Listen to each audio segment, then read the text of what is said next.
Let's get started with loops, which allow us to repeat code. And let's understand why we might want to repeat code in the first place. For this, let's start in that calculate sum up to number scenario. Here, the goal is to let the user enter some number, let's say 7, and then we want to add up all the numbers leading up to that number. And if you think about that problem, that already implies that we might need to repeat some code. We want to add a number to a number and to yet another number. And at the point of time we are writing this code, we of course don't know which value the user will enter.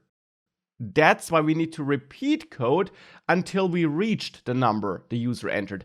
That's the idea. And that's what we'll implement here. So in calculate sum up to number, I first of all want to get the number the user chose. And for that, I'll again use that reader and read a string. Read a string here. Again, using that line break character here as a delimiter. And here we got the input number and potentially an error. And of course, we quickly want to handle that error. If it's not nil, we know we got an error. And then I want to print a little message here. Invalid input, for example, and return. So stop the function execution since we now can't continue. But if we make it past that, I want to clean that input and now transform it into a number. And here I'll just focus on integer numbers. So I'll transform it into an integer number. And we of course did learn how that worked. For this, we can again use the strings package and the replace function. And then use the input number, look for the line break character, replace it with nothing for all occurrences, and that will give us the cleaned input number. And then we can convert it to a number.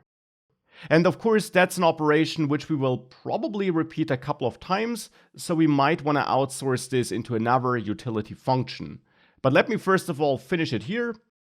Let's use the strconf package to parse an integer from the input number. 0 is the second parameter value to infer the number system from the entered number. And then here I'll use 64 as a bit size, and that will give me the chosen number here in the end. And actually, we might also get an error here, so we should also handle that. Copy this here, add that, and then here maybe say invalid number input or anything like that. And now with that, we know that after this if check, we got the chosen number as a valid number.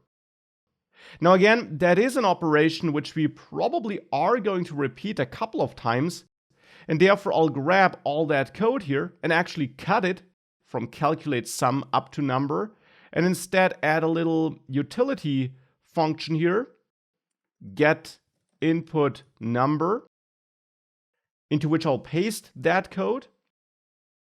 And that is a function that should actually return an integer or an error. And if we got an error in here, in this function, I want to return, let's say, 0 as an integer. But more importantly, I return the error that I got. The same down there, return 0 and the error.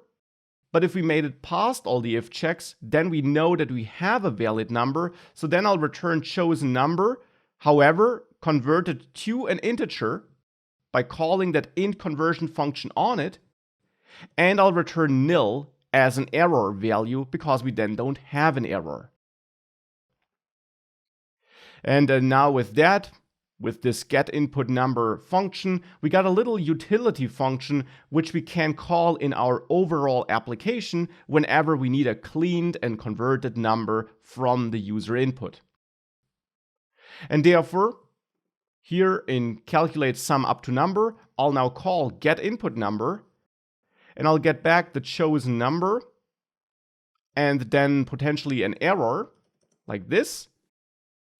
And now we just need to check if error is not nil, which means we have an error. In which case I wanna print invalid number input and return. And otherwise, after this if check, we can continue with a cleaned and converted number.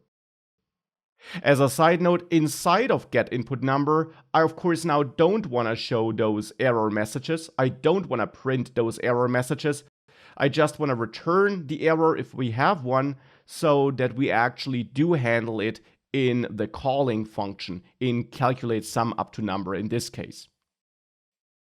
And now we got the chosen number, which we can now use in a loop.